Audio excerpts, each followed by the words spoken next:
eh, ketika sudah di mapping, dipetakan oleh Kiai Lutfi tadi ada intern dan ekstern.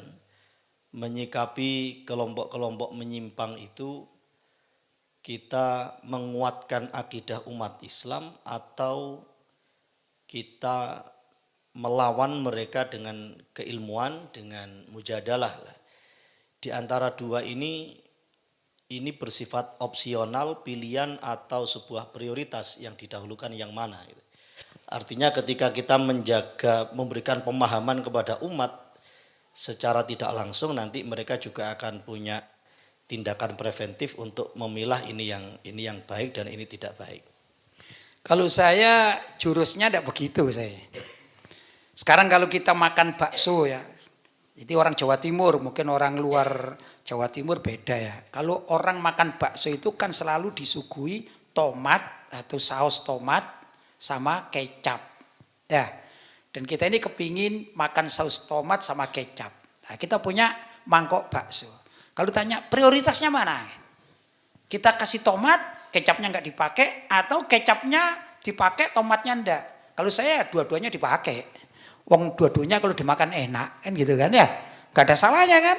Nah, dari sini gambaran saya. Jadi kita mempelajari akidah aswaja dengan mendalam, kita sampaikan kepada umat, sekaligus kita juga menyerang musuh kita. Begitu. Apa salahnya? Khairud difa al-hujum. Al-hujum ya betul. Jadi sebaik-baik pertahanan itu adalah menyerang ya. Jadi kalau kalian main bola itu ya, kalau kalian main bola lawan kalian itu nyerang terus, kalian hanya apa? Bertahan saja. Kemungkinan besar kebobolan itu. Ya, tapi kalau kalian menyerang, musuh kalian cuma bertahan, kemungkinan besar kalian menang karena musuhnya enggak ada yang menyerang. Ya. Tapi kalau yang hebat itu kan saling menyerang, saling bertahan kan begitu. Lah kita umat Islam jangan sampai pasif saja begitu ya. Kita juga menyerang tapi kita juga bertahan. Begitulah kurang lebih. Kalau misalnya kita menyerang itu menurut Kiai Lutfi, menyerang itu dengan syarat-syarat seperti apa sehingga misalnya tujuannya benar, caranya benar.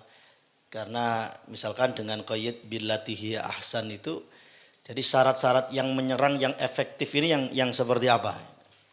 Kalau saya pribadi itu hidup di Indonesia ini ya ngikuti apa ya alur apa yang ada di Indonesia begitu.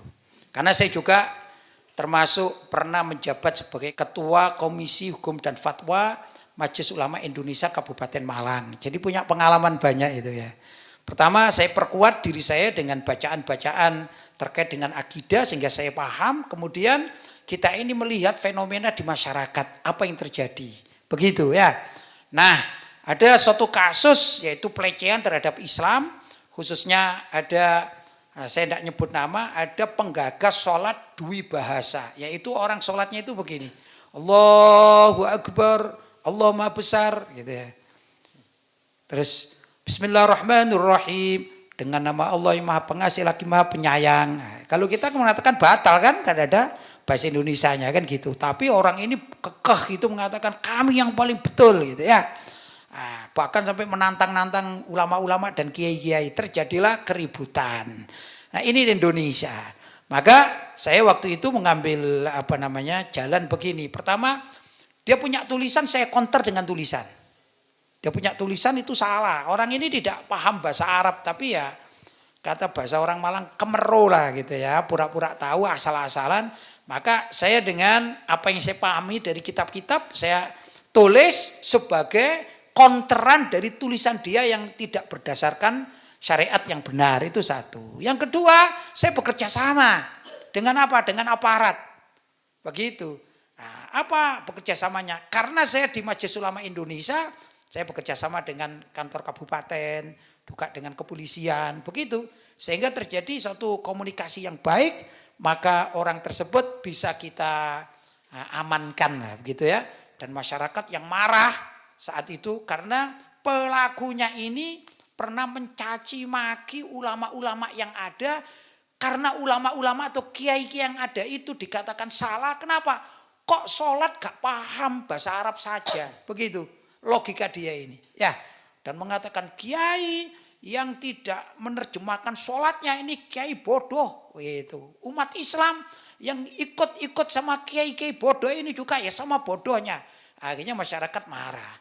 Kalau kita biarkan orang ini bisa maaf bisa dibunuh barangkali gitu ya, dikeroyok. Ya, masyarakat kalau ngeroyok kan tidak bisa ada aturannya. Maka saya bekerja sama dengan aparat kepolisian, dengan kantor kabupaten dan lain sebagainya, departemen agama. Akhirnya orang ini kita panggil, kemudian kita tanya segala macam dan kita berikan nasihat. Tapi karena masyarakat menuntut, akhirnya orang tersebut diamankan oleh aparat. Begitu. Ini jadi sekaligus menerangkan tapi praktek di lapangan. Ya begitu ya. Nah, prakteknya tergantung. Kan Nabi SAW juga bersabda ya, man ra'a minkum mungkaron falyughayyirhu biyadih. Kan begitu kan? Barang siapa yang di antara kalian melihat kemungkaran, maka rubahlah dengan tangannya. Dengan tangan loh ini ya. Tangan itu kalau secara zahir ya tangan ini gitu. Kok bisa? Iya, seorang bapak boleh menjewer anaknya kalau anaknya nakal. Kan gitu namanya dengan tangan, ya enggak? Seorang guru misalnya kalau muridnya ini nakal, bisa saja, ayo kamu berdiri. Ya, sambil tangannya menunjuk-nunjuk itu juga tangan juga, ya, tapi isyarat. Kan bisa kan? Fa'ilam yastati fabilisani. Kalau dengan tangannya, walaupun dalam satu pembahasan dikatakan dengan kekuasaan atau kemampuannya. Kemampuan seseorang. Kalau kiai atau pengasuh pesantren punya kekuasaan di pesantren. Ya, jadi kalau misalnya ada anak yang enggak benar, kamu jangan begitu. Ini kekuasaan namanya. Boleh. Dan itu perintah dari Rasulullah Shallallahu Alaihi Wasallam. Fa'ilam yastati, kalau dengan tangan dan kekuasaan itu tidak mampu, fal yughayyirhu bilisani, maka adalah dia menasehati dengan lisannya. Nah ini biasanya yang dilakukan oleh ulama-ulama sampai ada perdebatan dan segala macam itu biasanya menggunakan lisan. Tapi kalau zaman sekarang itu ada tambahan bilisanihi wabi tulisanihi. Begitu ya. Jadi bukan sekedar dengan lisan tapi dengan tulisan. Yaitu orang-orang yang ahli menulis. Ya enggak? Bisa mengubah sesuatu dengan tulisan itu bisa. Contoh misalnya. Ini misalnya pengasuh Darul Fakih ini ya, kan tidak merokok misalnya. Tiba-tiba ada 10 orang sering kesini bertamu dengan merokok. Nah ini pengasuh kita, Ustadz Faris ini melihat, ini orangnya badannya gede-gede gitu ya. Aku nggak berani gitu ya. Kalau suruh tengkar pakai tangan pasti kalah ini, keroyok. Maka bisa dengan tulisan merubah. Ditulisi misalnya di depan sini gini ya. Anda masuk ruang kami akan terhormat bila tidak merokok. Nah ini kan merubah namanya. Ya, dengan apa? Dengan tulisan, bukan dengan lisan. Tapi tulisan itu mewakili lisan. Begitu ya. Nah, fa'ilam yastati, kalau itu pun tidak mampu, apa? Fabiqalbi, minimal ingkar dengan hati. Kan begitu. Wadzalika adaful iman, itu adalah paling rendah-rendahnya, paling lemah-lemahnya iman. Kalau kita ingkar saja. Ya, aduh saya nggak bisa begitu, tapi saya nggak suka seperti itu. Karena itu maksiat, ingkar. Ini sudah adaful iman, termasuk imannya lemah. Begitu. Nah, kita ini ya ikhwan kan hidup sekali di dunia ini. Pingin punya iman yang kuat, apa iman yang lemah? Yang kuat. Lah kalau yang kuat harus berani. Gak mungkin orang yang ingin imannya kuat tapi takut. Gak bisa, gak met katanya orang sekarang. Ya, wah ya apa kamu pingin imanmu berapa persen? 100%. Ya sudah, roba aja dengan tanganmu. Dengan keberanianmu. Gak usah takut. Begitu. Lu kalau saya dibunuh. Lu kalau kita dalam keadaan nahi mungkar dengan tangan kita dibunuh. Mati syahid kita. Begitu.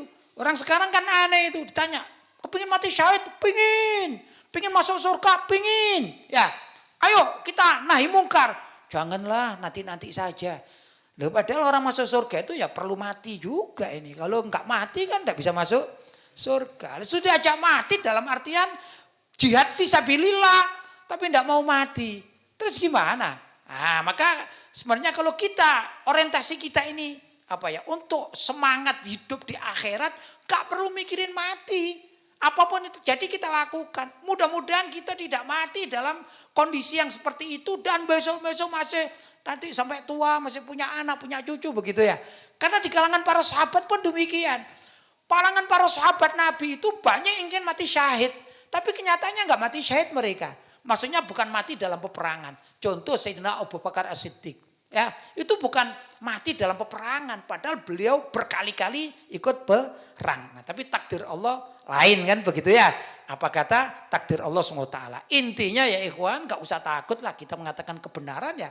Sampaikan saja kebenaran begitu. Kita mampu dengan lisan ya dengan lisan. Kita mampu dengan tulisan. Nah, itu insya Allah kalau itu yang kita lakukan maka kita punya jiwa yang berani. Ya, punya jiwa yang berani. Itulah sempurna imannya begitu. Saya masih ingat ketika Kiai Lutfi jadi ketua komisi fatwa itu, saya masih di Ribat mengajar di situ. Terus yang menggagas sholat dua bahasa ini seorang petinju itu. Sampai ketika dilawan dengan pendekatan-pendekatan tadi yang beliau sampaikan, ada media nasional yang di cover depan itu fotonya penggagas sholat bahasa ini sama Kiai Lutfi itu. Model kayak ini tinju kabeh loro ini. Jadi kayak di model tinju gitu. Dan di situ saya punya pengalaman unik ketika diajak Kiai Lutfi mau rapat di kantor MUI di Karanglo gitu ya. Kantor MUI Karanglo waktu itu. Itu jalan di Tumapel mau naik angkot, iki gak duwe dhuwit iki Ris. Gak duwe dhuwit iki.